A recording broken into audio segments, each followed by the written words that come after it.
Web news பாருங்க, நிறைய தகவல்களை தெரிஞ்சுக்கோங்க. இந்த வீடியோ பிடிச்சிருந்தா லைக் பண்ணுங்க, ஷேர் பண்ணுங்க, சப்ஸ்கிரைப் பண்ணுங்க.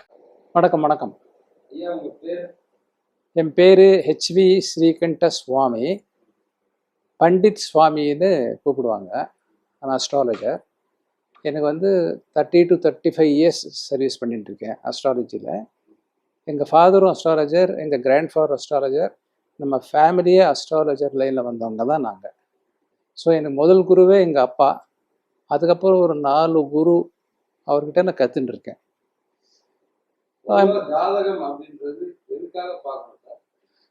ஜாதகம்ங்கிறது நம்மளுடைய லைஃப்பை பற்றி சொல்லணும்.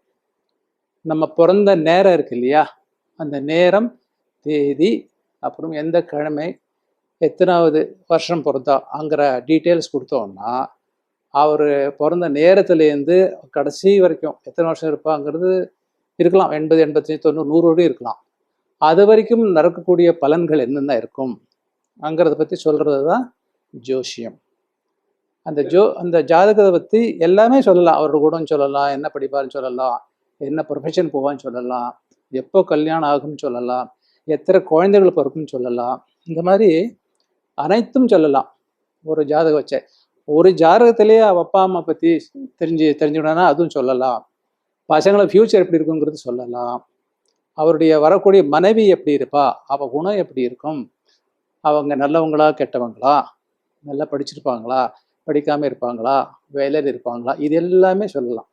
ஸோ அவனுடைய ஒரு இண்டிவிஜுவலுடைய லைஃப் என்னங்கிறது வயசு 1லேருந்து கடைசி வரைக்கும் சொல்லலாம். ஒருவருடைய ஆயுட்காலம் ஜோதிடத்தை வைத்து கணிக்கப்படுகிறதா? கண்டிப்பாக கணிக்கலாம். ஆனால் நாங்கள் சொல்லக்கூடிய அந்த டேட், இயர் கரெக்டாக வருமா கேட்டால் வராது. யாராலையும் கரெக்டாக இந்த வயசில் தான் போவாங்க சொல்லவே முடியாது. அது தெய்வ ரகசியம். பிறப்பும் இறப்பும் தெய்வ ரகசியம். யோக அம்சம் கொண்ட ஜாதகம் அப்படின்னு இருக்கு, யோகம் இருக்கு. இப்போ குருங்கிறவர் 9ஆம் வீட்டில் இருந்து அவர் ஸ்வஸ்தானத்திலேயே, அதாவது அவருடைய வீடு தனுர் வீடு, மீனம் வீடு, அந்த இடத்துலையே குரு இருந்து அவரை பார்க்கக்கூடிய பார்வைகள் 5ஆம் வீடு, 7ஆம் வீடு, 9ஆம் வீடு. இந்த இடத்துல நல்ல கிரகங்கள் இருந்தால் இந்த குரு பார்வையால் அது நம்ம நல்லா இதாக உயிர் பெறும், எல்லாம் நல்லது நடக்கும். இப்போ 5ஆம் இடம்ங்கிறது புத்திரஸ்தானம், 7ஆம் இடம்ங்கிறது கலஸ்திரஸ்தானம், 9ஆம் இடம்ங்கிறது பாக்யஸ்தானம். இந்த இடங்களை அந்த குரு பார்ப்பதால் அது அங்கே இருக்கிற கிரகங்கள், அந்த கிரகங்கள் எந்த சாரம் பெற்றிருக்கு, யாருடைய நட்சத்திரம் இருக்கு, அந்த நட்சத்திர அதிபதி யாரு, இதெல்லாம் கணக்கு போட்டு கரெக்டாக துல்லியமாக சொல்ல முடியும். சும்மா பார்வை இருக்குன்னு மட்டும் சொல்லிடக்கூடாது. அதுக்கு நிறைய விஷயங்கள் இருக்கு, அதையும் கணக்கெடுத்துட்டு சொன்னால் துல்லியமாக சொல்லலாம். ஒருவருடைய ஜாதகத்துல சனி பெயர்ச்சி எதுக்காக வருது, ஏன் வருது, அது வந்தா என்ன பலன், நன்மையா தீமையா? அதாவது சனி பயிற்சியில நன்மையும் இருக்கு, தீமையும் இருக்கு. இந்த சனி பயிற்சிங்கிறது 30 வருஷத்துக்கு ஒரு தடவை வரும். அந்த 30 வருஷங்கிறது நாங்கள் இப்போ ஃபார் எக்ஸாம்பிள் இப்போ சனி மீனத்தில் இருக்கு. ஸோ மீனத்தில் நடந்துருக்க சனியில் அவங்களுக்கு 7.5 சனி நடக்கிறதுன்னு அர்த்தம். ஸோ அந்த மீனத்தில் ஆல்ரெடி 2.5 வருஷம் ஓவர் ஆயிடுச்சு. இப்போ மீனத்திலே இன்னும் 10 மாதம் ஓவர் ஆயிடுச்சு. அப்போது 2ஆம் வீடு முடிஞ்சு 3ஆம் வீடு வரும்போது, அதாவது 2ஆம் வீட்டுக்கு சந்திரனுக்கு 2ஆம் வீட்டில் வரும்போது அது சாதாரணமாக நல்லது செஞ்சு தான் போகும். ஆனால் சனி ஒரு ஜாதகத்தில் அவன் ஸ்வஸ்தானத்தில் இருந்து இல்லை உச்சமாக இருந்து, மகரம் இல்லை கும்பலக்னத்தில் இருந்து உச்சமாக இருந்து நல்ல சாரம் பெற்றிருந்ததுன்னா இந்த 7.5 சனி ஒன்றுமே பண்ணாது. சனி ஏன் பயப்படாருன்னா, சனிங்கிறவர் நேர்மையானவர், சத்தியத்துக்கு மதிப்பு கொடுக்குறவர். யாராவது அநியாயம் செஞ்சால் அவருக்கு பிடிக்காது. அதுக்கு தகுந்த தண்டனையே சனி கொடுத்துருவார். No doubt. யாராக இருந்தாலுமே, மகாராஜாவாக இருந்தாலும் சரி, சாதாரணமாக இருந்தாலும் சரி, எப்பேற்பட்ட பணக்காரனாக இருந்தாலும் சரி, அவன் தப்பு செய்கிறானாங்கிறத கவனித்து அதுக்கு தகுந்த மாதிரியான பலன்களை கொடுப்பார். நல்லதை செஞ்சதுன்னா கேட்காமையே அள்ளி கொடுக்கக்கூடிய ஒரு கிரகம் எதுன்னா அது சனி பகவான் தான். ஸோ ஜனங்க ஏன் பயப்படுறா? தப்பு பண்ண முடியாது இல்லையா, தப்பு பண்ணால் தண்டனை கிடைக்கிற அந்த பயம் இருக்கிறதுனால சனி பயிற்சி வந்தால் பயப்படுறாங்க. இப்போ குரு பயிற்சின்னா ஒரு சந்திர லக்னத்துக்கும் எங்கெங்கே அந்த குரு வராருங்கிறது பார்க்கணும். இப்போ குரு என்பவர் வருஷத்துக்கு ஒரு தடவை ஒரு வீட்டிலேருந்து இன்னொரு வீட்டுக்கு போவார். இப்போ இன்னி டேட்டுக்கு குரு மிதுனத்தில் இருக்கார். இப்போ வரக்கூடிய அடுத்த மாதம் ஜூன் 2ஆம் தேதி நைட் இல்லைன்னா 3ஆம் தேதி அவர் குரு பயிற்சி ஆறார். பயிற்சின்னா அந்த மிதுனத்துலேருந்து கடகத்துக்கு வர்றார். ஸோ ஒரு வீட்டு விட்டு ஒரு வீட்டுக்கு வர தான் பயிற்சின்னு நாங்கள் சொல்கிறோம். அப்போ கடகத்துக்கு வரும்போது கடகத்தில் குரு வந்து உச்சமாயிடுறார். ஸோ உச்சஸ்தானத்தில் இருக்கக்கூடிய எந்த கிரகமுமே நல்லதே பண்ணும். அதனால குரு ஒரு சுபகிரகம். குரு தான் இருக்கிற இடத்தை விட பார்க்குற இடம் துலங்கும், நல்லா இருக்கும் அவங்க வாழ்க்கை. அதே மாதிரி அந்த குருங்கிறது தன்னுடைய ஜாதகத்துலேயும் நல்ல பொசிஷன் இருந்துச்சுன்னா அவங்களுக்கு பணம், வசதி, நகை, நட்டு, கல்யாணம், புத்திரபாகியம் அனைத்தும் அமையும். ஈவன் வீடு கூடயும் கிடைக்கும்.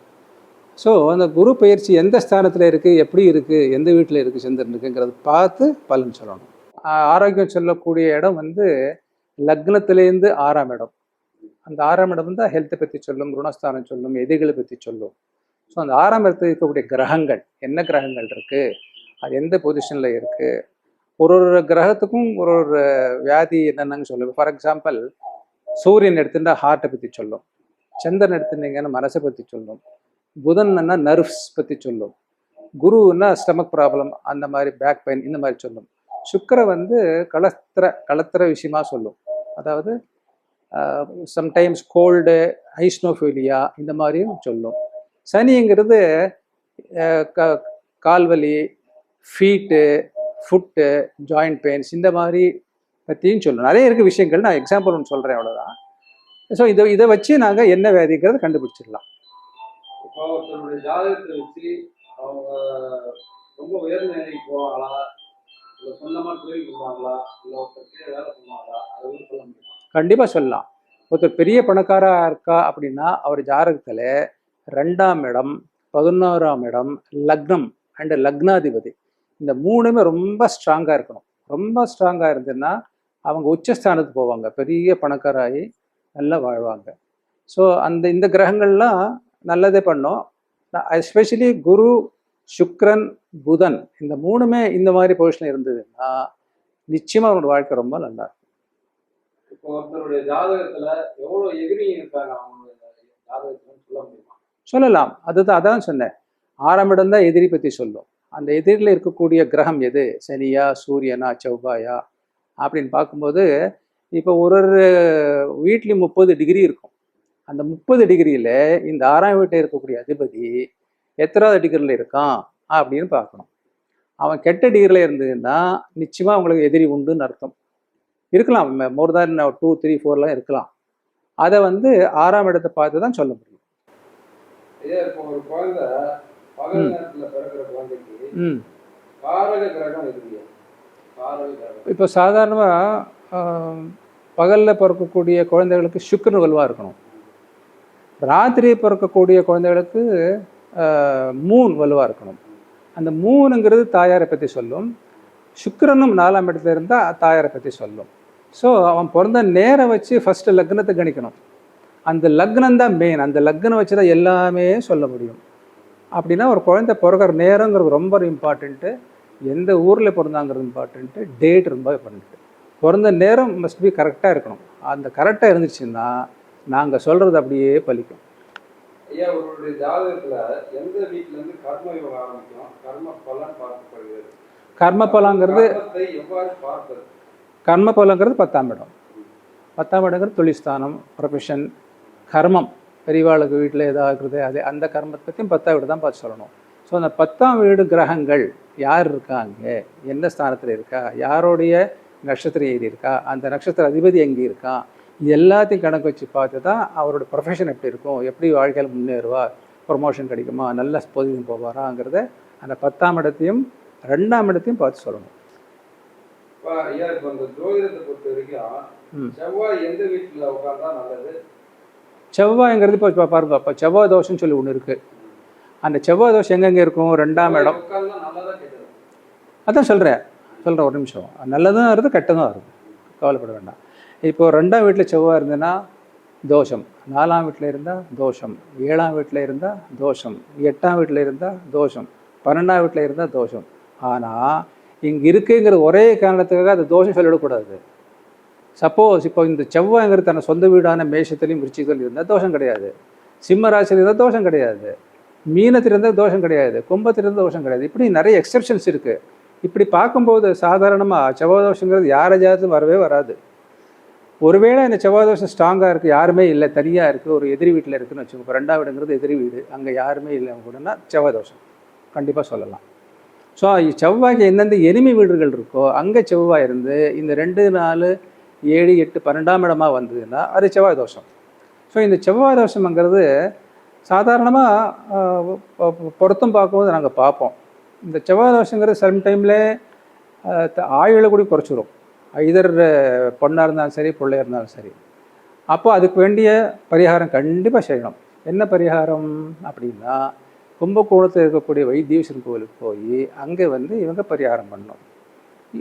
இப்போ செவ்வாய் அப்படின்னா 2 என்னது, சுப்பிரமணிய சுவாமி முருகர் அவரும் செவ்வாய் இதுதான். அப்புறம் துர்காதேவியும் செவ்வாய் குறிக்கிறது. ஸோ இந்த எங்கெங்கே இந்த செவ்வாய் பரிகார ஸ்தானங்கள் இருக்கோ அங்கே போய் பரிகாரம் பண்ணாலே அந்த செவ்வாய் தோஷம் இருந்ததுன்னா நீங்கிடும். ஐயா, அவருடைய ஜாதகத்துல 12ஆம் இடம் இல்லை 2ஆம் இடம் ஒரு காரியம் பாதி நிற்கிறது ஏன்? 12ஆம் இடம்ங்கிறது வியஸ்தானம்னு சொல்லுவோம். 12ஆம் இடம்ங்கிறது வியாதியை பற்றி குறிக்கும், ஜெயிலுக்கு போகிறத பற்றி குறிக்கும், ஃபாரினில் போய் செட்டில் ஆகிறத பற்றி குறிக்கும். ஸோ 12ஆம் இடங்கிறது அப்படி. 2ஆம் இடம்ங்கிறது குடும்பஸ்தானம், ஆரம்ப கல்வி, தனஸ்தானம், இதை பற்றி குறிக்கும். நிறைய இருக்குது. நான் உங்களுக்கு எக்ஸாம்பிள் ஒரு 3 சொல்கிறேன். ஸோ 2ஆம் இடம், அதான் சொல்கிறேன், 2ஆம் இடம், 11ஆம் இடம், 9ஆம் இடம், 7ஆம் இடம் வலுத்து இருந்ததுன்னா அந்த ஜாதகம் நல்ல ஜாதகம். செவ்வாய் இன்னொன்று, செவ்வாய் வந்து பூமிகாரகன். ஸோ அந்த செவ்வாயை குரு பார்த்துன்னா நிச்சயமாக அவங்க வந்து வீடு வாங்குவாங்க, இடம் வாங்குவாங்க, தோட்டம் வாங்குவாங்க. அப்புறம் கண்டிப்பாக அவள் வீட்டில் ஒரு வெஹிக்கிள் ஏதாவது இருக்கும், ஸ்கூட்டர் இருக்கலாம், கார் இருக்கலாம், பெரிய கார் இருக்கலாம், அதுவும் செவ்வாய் தான் குறிக்கும். செவ்வாய்ங்கிறது இன்னொன்று சிப்ளிங்ஸ், பிரதர்ஸ் சிஸ்டர்ஸ், அதை பற்றியும் குறிக்கும். ஸோ செவ்வாய்ங்கிறது இல்லை கெட்ட கிரகம் கிடையாது, நல்ல கிரகம் தான். அது இருக்கிற இடத்த அந்த ஸ்தானத்தை பொறுத்து பலன் சொல்லணும். ஐயா, இந்த நீச்ச கிரகங்களை பொறுத்த வரைக்கும் கோடீஸ்வர யோகத்தை தருமா? ஆமாம். இப்போ நீச்சங்கிறது என்னது, இப்போது ஃபார் எக்ஸாம்பிள் சனியோட வீடு அது மக்கரம் அண்ட் கும்பம். அங்கே சனி இருக்காருன்னு வச்சு, அங்கே வந்து சனி அந்த வீட்டில் இருக்கக்கூடிய கிரகத்தை சனி பார்த்துருச்சுன்னா நீச்சபங்க ராஜ யோகம்னு அர்த்தம். இப்போ ஃபார் எக்ஸாம்பிள் குரு வந்து மக்கரத்தில் இருக்காம வச்சுக்கோ, மக்கரத்தில் குரு நீச்சம், 3ஆம் பார்வையாக அந்த சனி பகவான் பார்த்துட்டுனா நீச்சபங்க ராஜ யோகம் அப்படின்னு சொல்கிறோம். இந்த மாதிரி எந்த வீட்டில் நீச்ச கிரகங்கள் இருக்கோ அந்த வீட்டோட அதிபதி பார்க்கறதாலேயோ இல்லை கூட இருக்கிறதுனாலேயோ இருந்ததுன்னா அதுக்கு பேர் நீச்சபங்க ராஜ யோகம். அப்படின்னா கண்டிப்பாக நீச்சம் ஆயிடுச்சுன்னா எல்லாம் நல்லது தானே. அதனால ஒரே நேரத்துல ஒரே நகரத்துல ஒரே தேதியில ஒரு ஆணும் ஒரு பொண்ணும் பிறந்தா இவங்களோட ஜாதகத்தை எடுத்துக்கணும், கண்டிப்பாக ஒரே மாதிரி தான் இருக்கும், வித்தியாசமே வராது. ஆனால் டைம் நிமிஷத்தோட கரெக்டாக இருக்கணும். இப்போ ஒரு குழந்தை 10 மணிக்கு பிறக்கிறதுன்னா அதே நட்சத்திரத்தில் அதே இடத்துல வேறு இடத்துல இதே நேரத்தில் பிறக்கணும். பிறந்ததுன்னா ஜாதகம் பக்கா அப்படியே தான் இருக்கும், ஒரு மாற்றமும் இருக்காது. வேற ஜோதிடத்தை பொறுத்த வரைக்கும் இந்த வர்க்கம்ன்றாங்க, அது வக்ரம். வக்ரம் வந்து என்னன்னா பின்னோக்கி போகிறது. இப்போது ஃபார் எக்ஸாம்பிள் இப்போ சொன்ன மாதிரி இப்போ குரு இருக்கார், குரு வந்து மக்கரத்தில் நீச்சமா, ஆனால் அந்த குரு வந்து வக்கரமாக இருந்தான்னு வச்சுக்கோ, அது நீச்சபங்கம் ஆகிடுறது. ஸோ வக்கரங்கிறது கொஞ்சம் கெடுதல் செய்யும், ஆனால் அந்த நீச்சமாக இருக்கணும். அந்த கிரகம் நீச்சமாக இருந்து வக்கரமாக இல்லைன்னா நான் சொன்ன மாதிரி அந்த வீட்டு அதிபதி பார்த்தாலும் தோஷம் நீங்கிடும். வக்கரமாக இருக்கிறது பின்னோக்கி செல்றதுன்னு சொல்லி அர்த்தம். அது வந்து நீச்ச கிரகங்களுக்கு நல்லது வக்கரமாக இருக்கிறது. பொதுவாக ஒரு ஜாதகத்துல செவ்வாய் உச்சமா இருந்தா எப்படி இருக்கும்? இப்போ செவ்வாய் வந்து பாருங்க மக்கரத்தில் உச்சமாக இருப்பார். உச்சமாக இருந்தால் எந்த ஸ்தானம் பார்க்கணும், 4ஆம் இடமா, 7ஆம் இடமா, 8ஆம் இடமா, 12ஆம் இடமா, இல்லை 2ஆம் இடமா அப்படி பார்க்கணும். ஸோ அது இருக்கிற அந்த வீட்டுடைய பொசிஷன்ஸ் என்ன பார்த்துட்டு பலன் சொல்லணும். ஜாதகத்துல 4ஆம் வீட்டுல சூரியன் உட்கார்ந்தா என்ன பண்ணணும்? 4ஆம் வீடுங்கிற சுகஸ்தானம். இந்த சுகஸ்தானங்கிறது 4ஆம் வீடு. ஆனால் இன்னொன்று அந்த சூரிய பகவான் யாரோடைய நட்சத்திரத்தில் இருக்கான்னு பார்க்கணும். அது ஒருவேளை நல்ல கிரகமாக இருந்ததுன்னா ஒன்றும் செய்யாது, இல்லைன்னா சுகங்கிறது கொஞ்சம் கெடும். வாழ்க்கை தாம்பத்திய சுகம் கொஞ்சம் கெடும், கண்டிப்பாக கெடும்.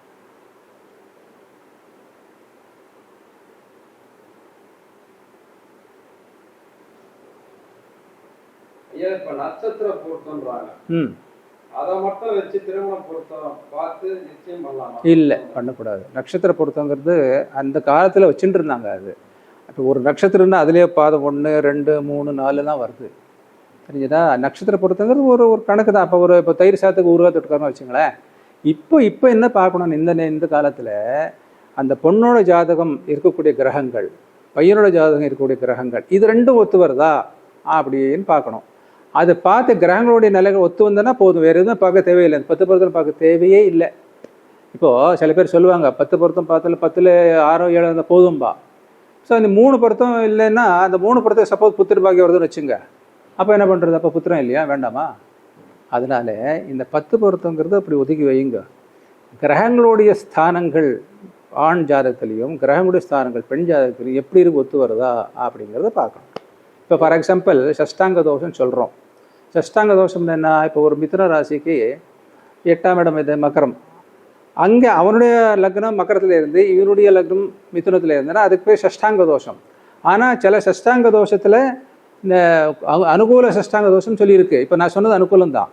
அந்த மாதிரி அதுக்கு பேர் 6/8ன்னு அர்த்தம். அதுக்கு பேர் சஷ்டாங்க தோஷம். அது இருக்கக்கூடாது ஜாதகத்தில், அது பார்க்கணும் முக்கியமாக. ஏன் ஒருவருடைய ஜாதகத்தில் இந்த லக்னம் லக்னம் சொல்லுவாங்க. ஆமாம், அசெண்டன்ட். அது வந்து சந்திரன் ஒரு இருக்கும்.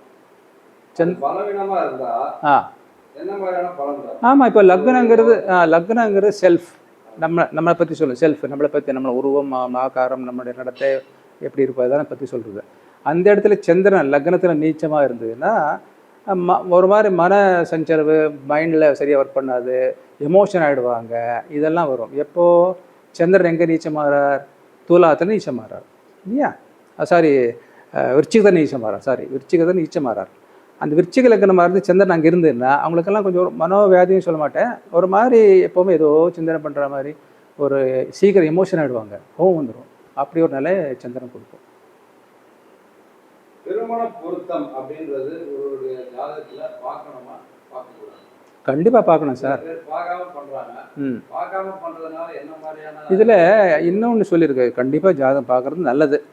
இல்லை பார்க்க மாட்டோம் அப்படின்னா அந்த பொண்ணுக்கும் அந்த ஆணுக்கும் 2 பேருக்கும் ஒரு தீர்க்கமான ஒரு அண்டர்ஸ்டாண்டிங், ஒருத்தருக்கு ரொம்பவே ரியலாக லவ் பண்ணுறா அப்படின்றத ஜாதகம் பார்க்க வேண்டாம். மனப்பொருத்தமே போகும். இந்த மனப்பொருத்தங்கிறது 2 பேருக்கும் 100% இருக்கணும்.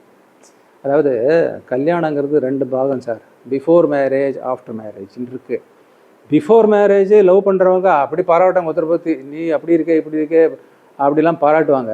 அவனும் பாராட்டுவான், நான் உனக்காக உயிரே கொடுப்பேன், உனக்காக என்ன வேணா செய்வேன் அப்படின்னு சொல்லுவான். எப்போது? கல்யாணம் ஆகிறதுக்கு முதல்ல. கல்யாணம் ஆனதுக்கப்புறம் அவங்களுடைய நடவடிக்கையே மாறிடும். ஏன்னா கல்யாணத்துக்கு முதல்ல ஒரே ஒரு நோக்கம் தான் இருக்கும். அந்த நோக்கம் நிறைவேறிடுச்சுன்னா ஆஃப்டர் மேரேஜ் அந்த இன்ட்ரெஸ்ட் போகும்போது இவங்க சொல்கிறதெல்லாம் போயிடும். அதனால் அந்த இதில் ஒரு அண்டர்ஸ்டாண்டிங் 2 பேருக்குமே இருந்ததுன்னா கஷ்டம் சுகம் எது வந்தாலும் நாங்கள் 2 பேரும் ஒத்துமையாக இருக்கோம், எதுவுமே ஈக்குவலாக எடுத்துக்கோம், ஒருத்தருக்கு ஒருத்தர் மனஸ்தாபம் வராமல் நடந்துக்கும், அப்படி ஸ்திரமான புத்தி 2 பேருக்கும் இருந்ததுன்னா ஜாதகம் பார்க்க தேவையில்லை. இப்போ ஒருத்தர் பிறந்துட்டாங்கன்னு வச்சுங்க,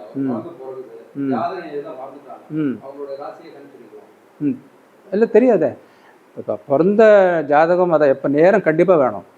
சரி, நேரம் இல்லைன்னு வச்சுங்க, அட்லீஸ்ட் அந்த நட்சத்திரம் தெரிஞ்சிருக்கணும்.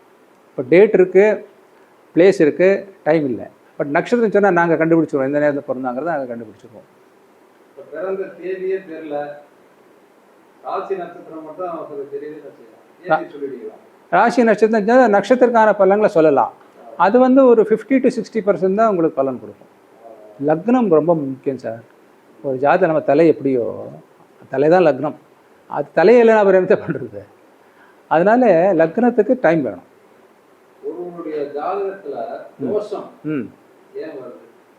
அதுக்கு பேர் தான் கர்மா. நாங்கள் செஞ்ச பூர்வ புண்ணியத்தை செஞ்ச கர்மாக்கள் தான் இந்த ஜென்மத்தை நாங்கள் அனுபவிக்கிறோம். நல்லது செஞ்சதுன்னா நல்லதே நடக்கும், கெட்டது செஞ்சுருந்ததுன்னா நிச்சயமாக ஜென்மத்தை கஷ்டப்படுவோம், நோ டவுட்.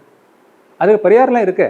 இருந்தாலுமே நாங்கள் பூர்வ ஜென்மத்தில் என்ன பாவம் புண்ணியம் செஞ்சோமோ அதோட பலனை அனுபவிக்கிறதுக்காகத்தான் இந்த தடவை நாங்கள் பிறக்கிறோம். இந்த இதில் பிறவியில் இந்த பிறவிலும் நீ தப்பு பண்ணேன்னா நிச்சயமாக அவனுக்கு அடுத்த ஜென்மத்தில் மனுஷ பிறவி கிடைக்காது. வேறு ஏதாவது ஒரு பிறப்பான், பட் மனுஷனாக பிறக்க மாட்டான், மிருகங்களாக பிறக்கலாம். இல்லை மறுபடியும் ஆரம்பத்துலேருந்து பாம்புலேருந்து பிறந்து வேலாயி பெருசு வந்து இப்படியெல்லாம் ஆகும். அதெல்லாம் நிறைய இருக்குது கதைகள். பட் கூடிய மட்டும் நாங்கள் வாழும்போது நல்லவனாக வாழ்த்து முயற்சி பண்ணணும். யாரை முக்கியமாக சார் யாரோட மனசை புண்படுத்தக்கூடாது சார். அந்த மனசை புண்படுத்திருச்சுன்னா, அது பெரிய மனசு புண்படுத்திருச்சுன்னா அவங்க சாபம் கொடுக்கலனாலும் சனி வந்து சாபம் கொடுத்துருவான். சனிக்கு பிடிக்காது அது. அதனால கூடிய மட்டும் ஒரு மனுஷன் தனக்கு என்ன வேணுமோ அதிலே திருப்தியாக இருந்துட்டு வாழ்ந்ததுன்னா அவன் வாழ்க்கை நல்லாயிருக்கும். அதி ஆசைப்படக்கூடாது. ஆசைப்பட வேண்டியது தான், ஓவராக படக்கூடாது. தன்னுடைய ஸ்ட்ரென்த் என்னங்கிறது தெரிஞ்சது அதுக்கு தகுந்த மாதிரி வாழ்க்கை அமைச்சுட்டான்னா சொர்க்கம்.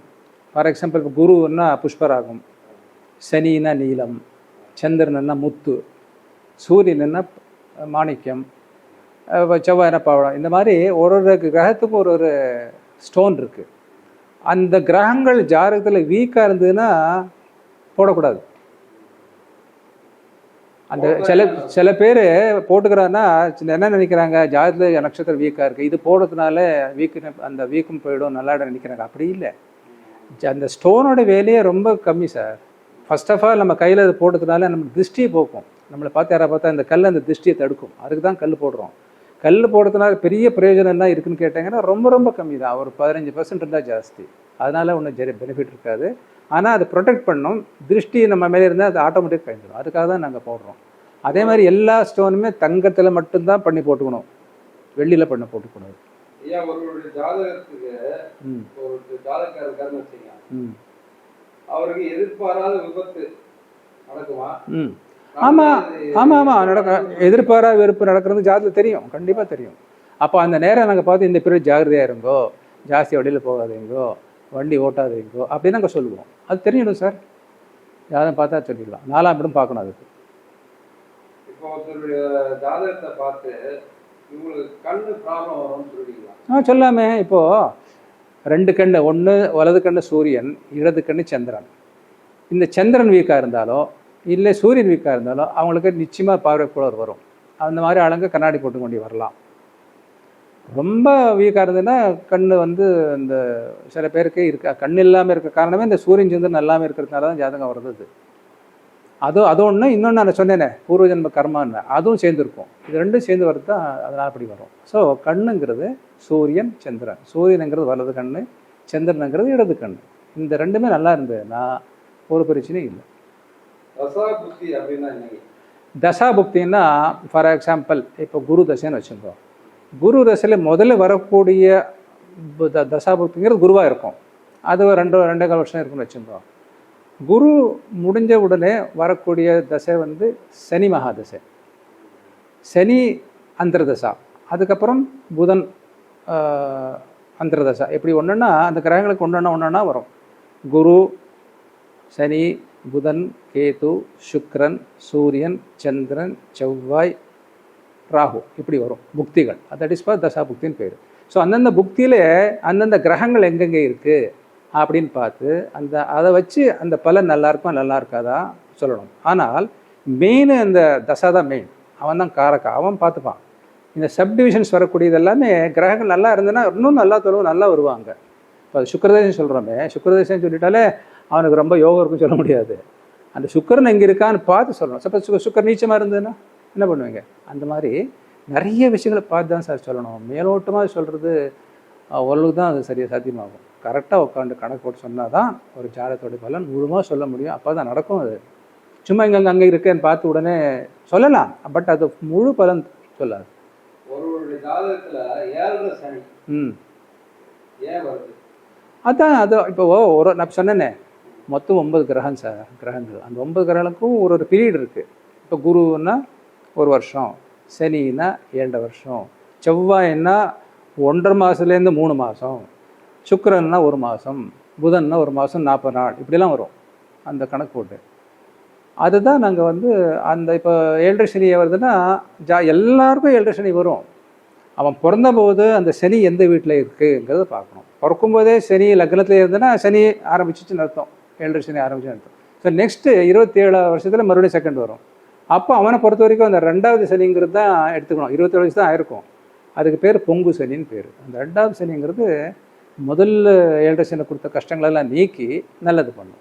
ஒருவருடைய ஜாதகத்தில் 2ஆம் அதிபதி 12ஆம் வீட்டில் இருந்தால் ஜாதகருக்கு தத்திர யோகம் ஏற்படும்.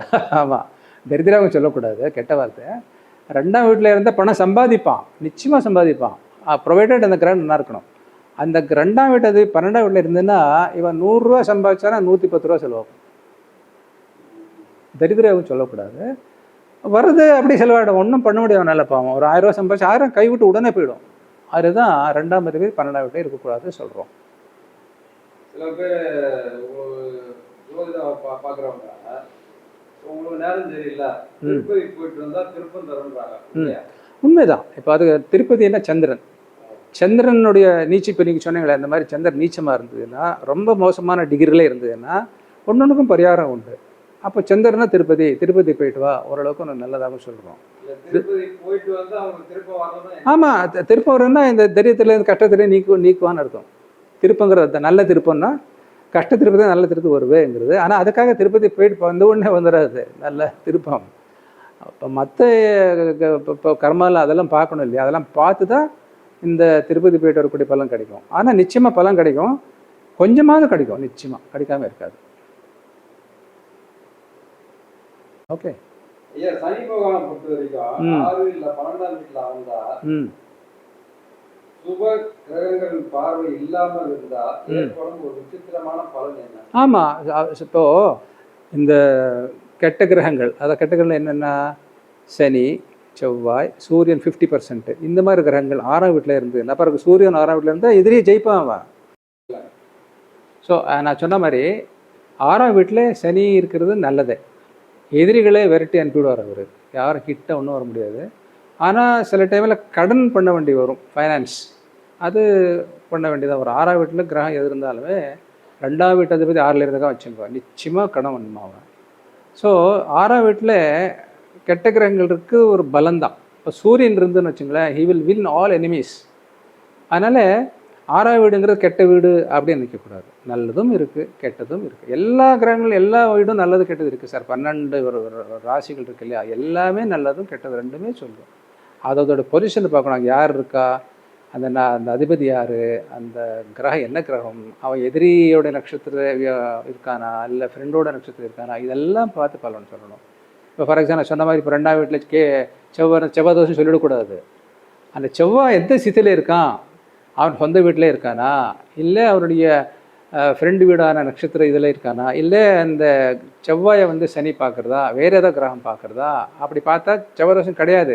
இதெல்லாம் பார்த்து சொல்லணும். உடனே 2ஆம் வீட்டில் செவ்வாய் தோஷம், 4ஆம் வீட்டில் செவ்வாய் தோஷம், 7ஆம் வீட்டில் செவ்வாய் தோஷம் அப்படின்னு சொல்லிடக்கூடாது சார். கரெக்டாக ஆராய்ச்சி பண்ணி உட்காந்து பார்த்து தான் சொல்லணும். நிறைய விஷயங்கள் இருக்குது. ஜாதகங்கிறது சிம்பிளாகவும் சொல்லலாம், ஆராய்ச்சி பண்ணின்னு சொல்லலாம். பட் என்னை பொறுத்த வரைக்கும் நான் பார்த்த உடனே ஓரளவுக்கு தெரிஞ்சாலுமே நான் உடனே சொல்லவே மாட்டேன். என்னோடய கணக்கு புகர் என்னென்ன பார்த்து அது நல்லதாக இருந்தாலும் சரி கெட்டதாக இருந்தாலும் சரி அப்படி எதுவுமே மறைக்காமல் நான் சொல்லிவிடுவேன். சில பேர் நல்லதே எதிர்பார்த்துன்னு வருவா, நல்லா இருந்தால் நல்லா சொல்லுவேன், கெட்ட இருந்தால் கெட்ட சொல்லுவேன். பட் அதுக்கான பரிகாரம் நான் சொல்லுவேன். அதனால் அஸ்ட்ராலஜர்ஸுங்கிறவர் நேர்மையாக எதுக்கும் ஆசைப்படாமல் தெய்வ பக்தியோட தெய்வ அனுகிரகம் சொன்னா தான் அது பலிக்கும். இப்போது எனக்கு ஒரு ஆப்பில் நான் ஒர்க் பண்ணிகிட்டு இருக்கேன். அப்புறம் இங்கே நிறைய ஆளுங்க என்னை தேடி வராங்க, வீட்லேயே நான் பார்ப்பேன், அதுவும் இருக்குது. ஆப்பிள் பண்ணுறதும் இருக்குது, அவ்வளோதான், வேறு எதுவும் இல்லை. ஆன்லைனில் நிறைய பேர் வருவாங்க, அவங்களுக்கும் நான் ஆன்லைனில் ஆன்சர் பண்ணுவேன். சில பேர் பர்சனலாக தெரிஞ்சுக்கணும்னு ஆசைப்படுவாங்க. அவங்கள நான் ஒரு டைமை கொடுத்துட்டு அப்பாயின்மெண்ட் ஃபிக்ஸ் பண்ணி அவங்களுக்கு வர வைப்பேங்க. அவங்க கேட்குற எல்லா கொஸ்டினுக்கும் சொல்லி அவங்க முழு திருப்தியோடு போகிற வரைக்கும் இருந்து சொல்லி எனக்கு ரொம்ப திருப்தியாச்சு சார், நீங்கள் சொன்னது ரொம்ப சந்தோஷம் அப்படிங்கிற வார்த்தை வாயில் வர வரைக்கும் நான் சொல்லி அவங்கள திருப்திப்படுத்தி அனுப்புவேன். ஐயா, உங்களை பார்க்கணுன்னா எங்கே வரணும், உங்கள் ஃபோன் நம்பர், அட்ரஸ்? இப்போது எனக்கு மெயின் ஆஃபீஸ் போரூரில் இருக்குது. அதோட அட்ரஸ் சப்தரிஷி ஜோதிட ஆராய்ச்சி நிலையம், நம்பர் 48, கணேஷ் அவென்யூ, சக்தி நகர், போரூர். என்னுடைய மொபைல் நம்பர் 9080817847. இது இந்த நம்பர் பண்ணால் போதும். கண்டிப்பாக வரலாம், இங்கேயும் வரலாம். அங்கே இந்த வீட்டு address tower 1B, unit number 1115, prestige Bella Vista flats, Iyyappanthangal, Chennai 600056. Web news பாருங்க, நிறைய தகவல்களை தெரிஞ்சுக்கோங்க. இந்த வீடியோ பிடிச்சிருந்தா லைக் பண்ணுங்க, ஷேர் பண்ணுங்க, சப்ஸ்கிரைப் பண்ணுங்க.